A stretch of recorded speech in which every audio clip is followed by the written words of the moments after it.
Bom dia, candidato João Vitor Xavier, à Prefeitura de Belo Horizonte. No programa de governo do senhor, há promessa de incentivos fiscais para setores de atividade da economia de Belo Horizonte, fortemente impactados pela pandemia de coronavírus, entre eles o comércio, por exemplo. Há também a promessa, o senhor já repetiu isso em algumas entrevistas, de não reajustar o IPTU caso seja eleito nos próximos 4 anos. O senhor já fez as contas? O orçamento de BH, uma cidade com tantas demandas sociais como qualquer outra grande capital do Brasil, suporta não aumentar impostos, fazer renúncia fiscal para determinados setores? O seu tempo começa a contar a partir de agora. Bom dia, Rafael. Esse talvez seja o grande erro da economia brasileira, acreditar que tributando mais é que você vai arrecadar mais. Muitas vezes o que você precisa é da desoneração, o que você precisa é dar estímulo para a economia funcionar, o que você precisa é apoiar o empreendedor para que ele possa gerar emprego, gerar renda, aumentar a produção e, a partir disso, gerar mais imposto.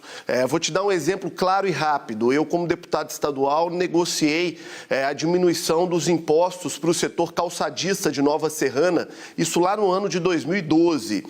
Naquela ocasião havia uma disputa entre São Paulo e Minas Gerais, vou dar números aproximados aqui, tá, Rafael?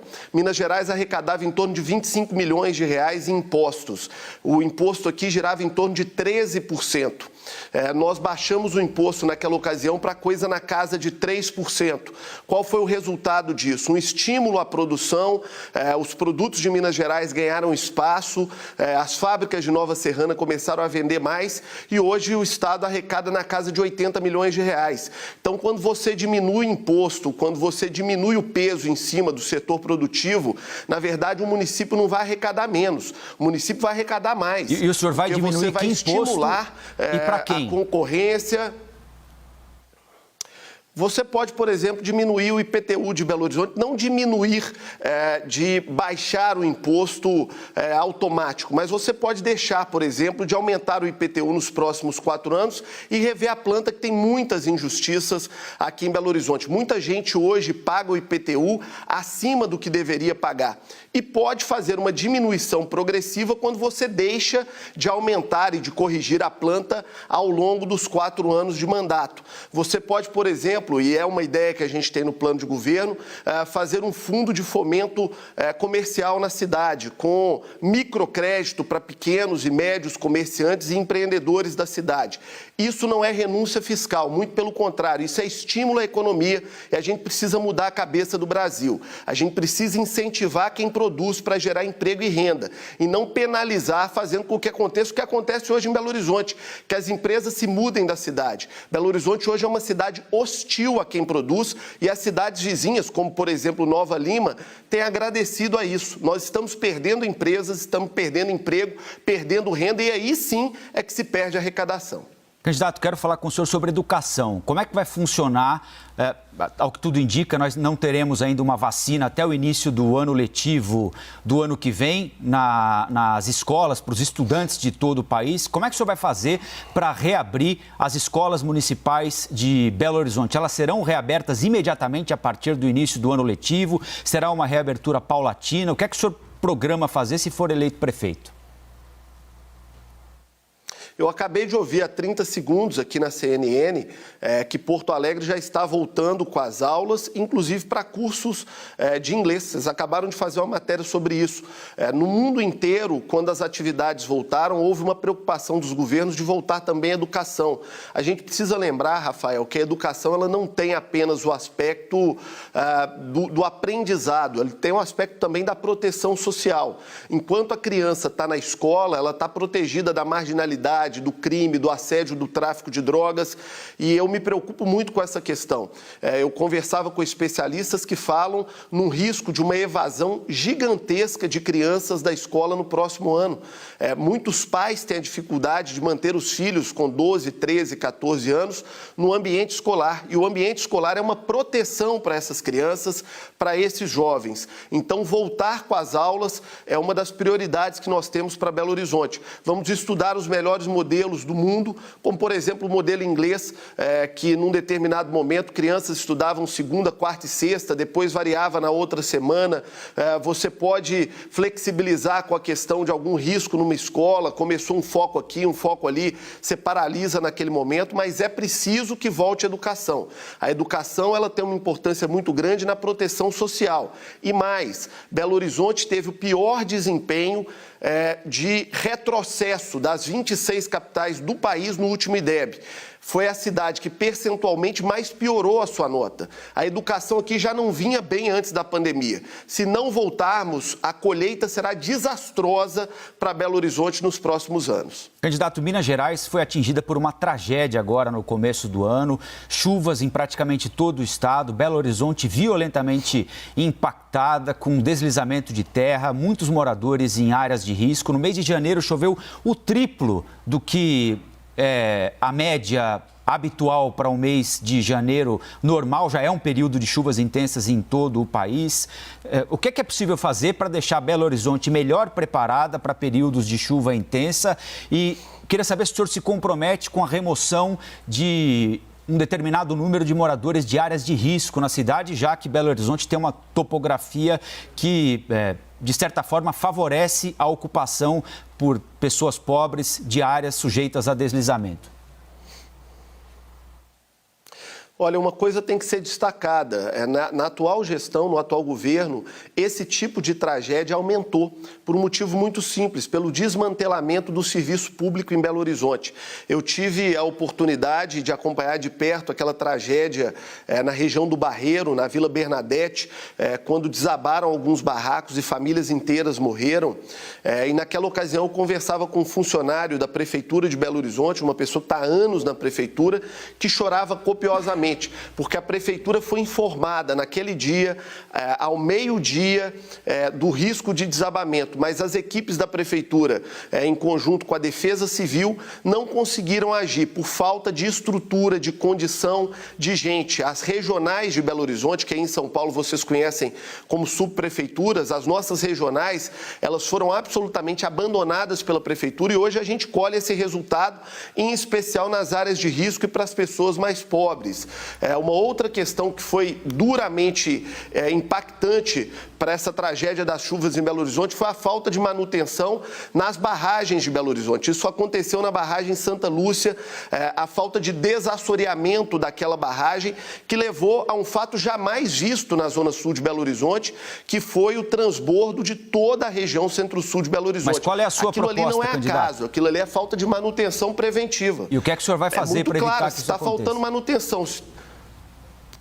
É muito clara, Rafael. Se está faltando manutenção, se está faltando prevenção, fazer a manutenção bem feita, a prevenção bem feita. Aqui em Minas tem um ditado que é melhor prevenir do que remediar. Quando você faz um trabalho de manutenção e de prevenção, esses números caem. Isso aconteceu na gestão anterior. Os números foram caindo ano a ano porque essa prevenção era bem feita. E agora eles têm aumentado ano a ano porque a prevenção não é bem feita. Candidato, o senhor é a favor da vacinação compulsória da população quando houver uma vacina para a Covid-19? Como é que a Prefeitura de Belo Horizonte, numa eventual gestão do senhor, vai se comportar nesse sentido? Isso não é uma decisão para ser tomada por palpite de prefeito, isso é uma decisão para ser tomada por dados técnicos, científicos, dialogando com infectologistas, com sanitaristas, e é o que eu vou fazer. Num primeiro momento, eu entendo que é necessário que a população se vacine, que vacine o máximo possível de pessoas, mas a questão da obrigatoriedade, ela passa por dois pontos. Primeiro ponto, por uma avaliação e uma observação de sanitaristas e infectologistas. E segundo ponto, por uma análise jurídica também, de que se é possível criar a obrigatoriedade para a população. Mas, pessoalmente, eu entendo que a vacina é necessária e que vacinar o máximo possível da população precisa ser uma meta da Prefeitura. O setor de bares, restaurantes e hotéis de BH, como aconteceu nas outras cidades, foi violentamente impactado pela pandemia. Queda de movimento, restrições para abertura, repito, como aconteceu em outras cidades do país também. Esse conjunto da sociedade, da economia de Belo Horizonte vai receber que tipo de apoio da Prefeitura se o senhor for eleito? Primeiro é bom destacar que aqui a coisa foi mais grave do que em outros lugares, porque as medidas da prefeitura foram mais duras, inclusive da falta de diálogo com o setor. Em determinados momentos o prefeito se recusou a conversar com esses setores. O nosso processo, que falamos agora há pouco, de estímulo tributário, passa também pelo setor de bares e restaurantes da cidade.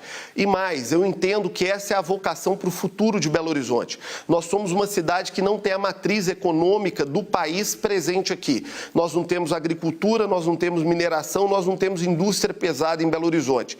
Nós somos uma cidade receptiva.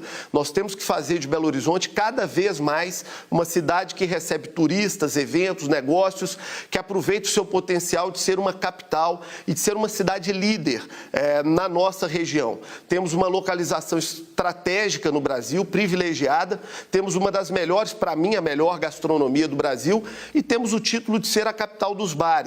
Essa é uma porta de entrada para a economia de Belo Horizonte. O futuro de Belo Horizonte passa pelo fortalecimento desse setor e apoiar, incentivar o setor de turismo de negócios, de eventos, de bares, restaurantes, de shows, de festas, de todo tipo, desde o carnaval, a festa junina, a festas religiosas. Isso é o destino e o futuro de Belo Horizonte. O senhor fala no seu programa de governo, faltam, aliás, 4 minutos e meio para encerrar a nossa entrevista, na construção de um plano municipal de álcool e drogas. As cracolândias hoje são, infelizmente, um fenômeno espalhado por todas as nossas cidades, das maiores às menores. Como é que o senhor pretende lidar com este assunto na administração de Belo Horizonte? O senhor é a favor, por exemplo, de internação compulsória de usuários de drogas? Olha só, esse é um dos assuntos que mais me entristecem em Belo Horizonte. Eu conversava recentemente com um ex-secretário da Regional Centro-Sul de Belo Horizonte, que me dava números de aproximadamente 1.200 moradores de rua em Belo Horizonte há uma década. Hoje já se fala em 8, 10, até 12 mil moradores de rua. E não importa se são 8, 10 ou 12, isso por si só já é uma tragédia social e urbana. Eu, em meu plano de governo e na minha proposta para Belo Horizonte, eu busco ver o que deu certo no mundo para replicar aqui em Belo Horizonte. Um caso bem sucedido de combate a essa realidade é o caso de Vitória, no Espírito Santo. Como é que eles resolveram essa questão lá ou minimizaram drasticamente? Individualizando as questões, entendendo o que leva a pessoa a estar na rua. Álcool, droga, ruptura familiar, desemprego, problema psiquiátrico. E aí a prefeitura age tratando e ajudando em cada um desses problemas, desde o tratamento até a reinserção da relação familiar, o tratamento psiquiátrico, utilizando igrejas que têm que ser bem-vindas nesse processo, elas serão muito bem-vindas no nosso governo, entidades assistenciais do terceiro setor, ONGs, entidades de tratamento de dependentes químicos, para que essas pessoas sejam tratadas e retiradas da rua. Uma cidade que tem, vamos colocar aqui em média, 10 mil pessoas na rua, é uma cidade derrotada. Isso é uma derrota da sociedade e Belo Horizonte não pode continuar normalizando essa situação. O senhor promete também no seu programa de governo rever o plano diretor para Belo Horizonte aprovado na atual gestão. O plano diretor é um conjunto de regras, a legislação que determina como uma determinada cidade vai crescer, para onde ela vai crescer, o que pode ser construído, o que pode ser feito em um determinado bairro. Por que é que o senhor quer rever o plano diretor de Belo Horizonte e o que é que o senhor acha que precisa mudar na legislação? Que propostas o senhor apresentaria à Câmara Municipal no eventual mandato? O que eu quero rever? Tudo, porque é um desastre o plano diretor de Belo Horizonte. O plano diretor da nossa cidade é um desastre. Ele gera o que está acontecendo em Belo Horizonte hoje. Uma cidade empobrecida, que perde seus empregos, que perde suas empresas, que perde a força de um dos maiores motores da economia do mundo, que é a construção civil. A construção civil está sendo expulsa de Belo Horizonte. Ela está sendo levada para Nova Lima, para Lagoa Santa, para cidades do entorno. Uma matéria recente da Folha de São Paulo mostra que o bairro mais rico do Brasil, não é de Minas não, do Brasil, é o bairro Vila da Serra, que fica no limite entre Belo Horizonte e Nova Lima. De um lado da rua você está em Belo Horizonte, do outro lado da rua você está em Nova Lima. A esmagadora maioria dos moradores desse bairro são oriundos de Belo Horizonte, pessoas que mudaram para essa região porque é praticamente impossível se construir em Belo Horizonte. Nós precisamos recuperar áreas degradadas, como o Hipercentro de Belo Horizonte, Floresta, Lagoinha, Bonfim, Carlos Prates, Barro Preto. E nós não faremos isso com um plano diretor que inviabiliza a construção civil na nossa cidade. É um desastre o nosso plano diretor e ele vai ter que ser revisto. Aliás, o desastre é tão grande que isso é pauta na eleição de São Paulo. Por quê? Porque a mesma técnica, Maria Caldas, do PT, que fez o nosso plano, passou pelo governo Haddad e deixou essa herança maldita em São Paulo. Então, o problema que São Paulo vive e discute na sua eleição, a gente vive na carne com essa herança maldita do PT em Belo Horizonte. Candidato, faltam 23 segundos para encerrar a nossa entrevista. Tempo para o senhor emitir uma última mensagem aqui. A mensagem é de agradecimento à CNN por esse espaço democrático. A democracia precisa de espaço para prevalecer, os candidatos precisam de espaço para falar e apresentar suas ideias.